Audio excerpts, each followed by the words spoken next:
Assalamualaikum warahmatullahi wabarakatuh. Selamat siang teman-teman semua dan selamat siang untuk Ibu Adel. Perkenalkan, nama saya Amanda Putri.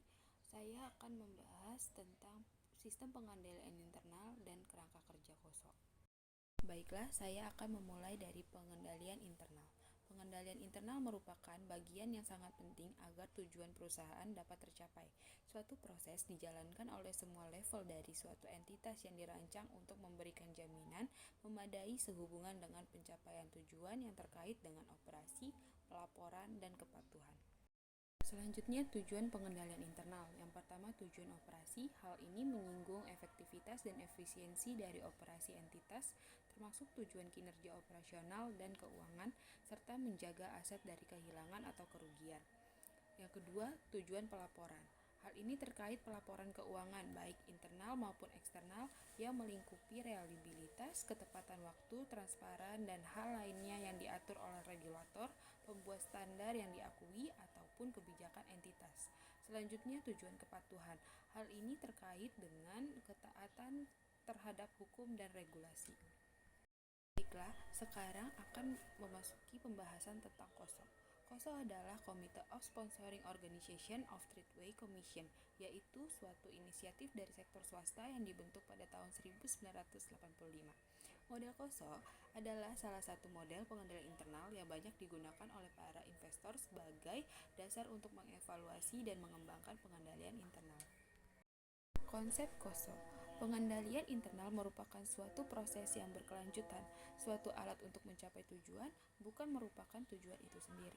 Pengendalian internal dipengaruhi oleh orang-orang yang ada pada setiap tingkatan di organisasi, bukan hanya merupakan kebijakan dan prosedur serta dokumentasinya semata.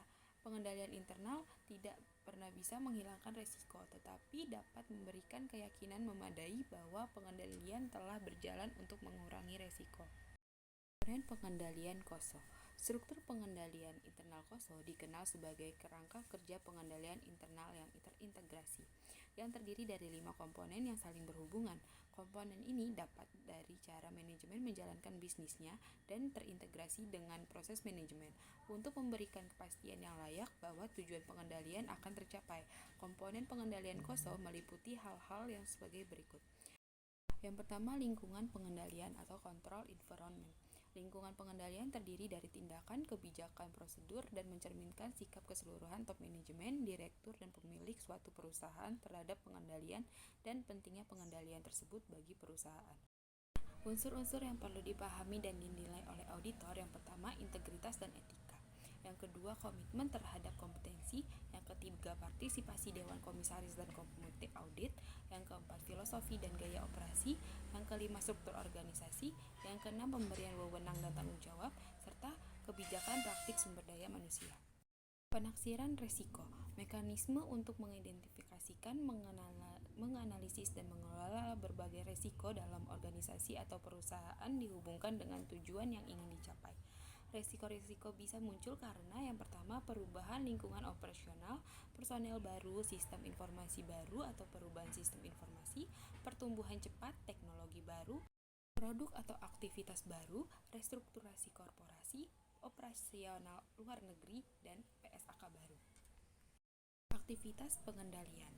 Aktivitas pengendalian adalah kebijakan bahwa prosedur yang membantu memastikan bahwa arahan manajemen dilaksanakan. Aktivitas pengendalian meliputi pengendalian kegiatan dengan resiko penilaian, dan pengolahan informasi. Informasi dan komunikasi. Sistem informasi dan komunikasi memungkinkan orang dalam organisasi untuk mendapatkan dan berbagi informasi yang diperlukan untuk mengelola, melaksanakan, dan mengendalikan kegiatan operasi. Selanjutnya, monitoring.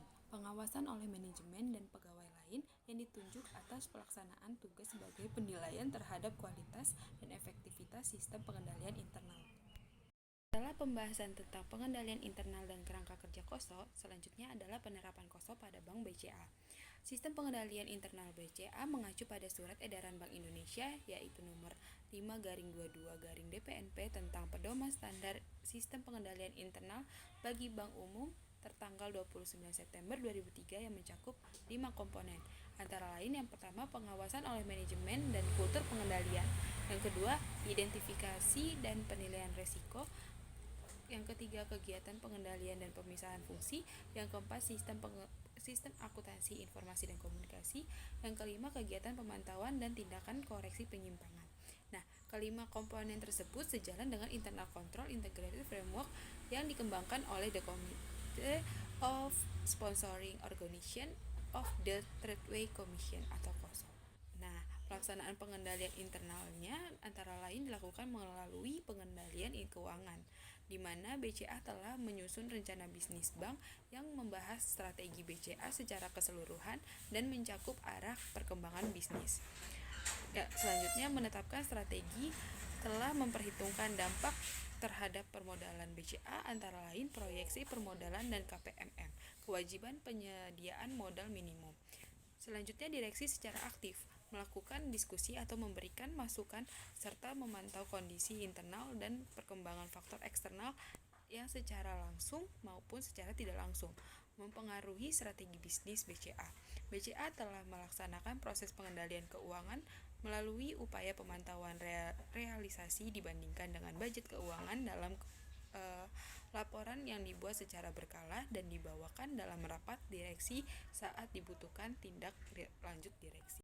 Selanjutnya, pengendalian operasional, di mana BCA telah melengkapi standar operating procedure atau manual kerja yang merinci prosedur kerja setiap transaksi operasional perbankan yang dilakukan di BCA terkait produk dan aktivitas baru, termasuk mitigasi risiko operasional terkait. Pembuatan prosedur kerja tersebut dilakukan oleh Divisi Strategi dan Pengembangan Operasi Layanan atau DPOL dan telah direview oleh berbagai unit kerja yang terkait untuk memastikan bahwa risiko operasional yang mungkin ada pada aktivitas tersebut telah dimitigasi dengan baik. Menerapkan pembatasan wewenang petugas melalui penetapan limit dalam melakukan suatu transaksi, serta pembatasan akses petugas ke jaringan TI dan komputer melalui pengendalian penggunaan user ID dan password, serta pemasangan finger scan. BCA telah membentuk struktur organisasi dengan baik, dilengkapi unit pengawasan atau pengendalian sehingga dapat mendukung pengendalian operasional, seperti yang pertama, pemisahan fungsi yang dapat menimbulkan konflik of interest. Supervisor berfungsi mengawasi jalannya kontrol internal di cabang setiap hari. PIC berfungsi mengawasi jalannya kontrol internal di cabang secara periodik. PIKW berfungsi mengawasi jalannya kontrol internal di kantor wilayah. Pengawasan internal yang berfungsi mengawasi jalannya kontrol internal di unit kerja tertentu di kantor pusat. Satuan Kerja Manajemen Risiko, Grup Hukum, Satuan Kerja Kepatuhan, dan Divisi Audit Internal. Divisi audit internal meliputi independen terhadap risk-taking unit, yaitu memeriksa dan menilai kecakupan atau efektivitas sistem pengendalian internal, manajemen risiko, dan tata kelola perusahaan dengan melaksanakan rencana audit tahunan. Terdapat penetapan jalur pelaporan dan pemisahan fungsi yang jelas antara satuan kerja operasional dengan satuan kerja yang melaksanakan fungsi pengendalian.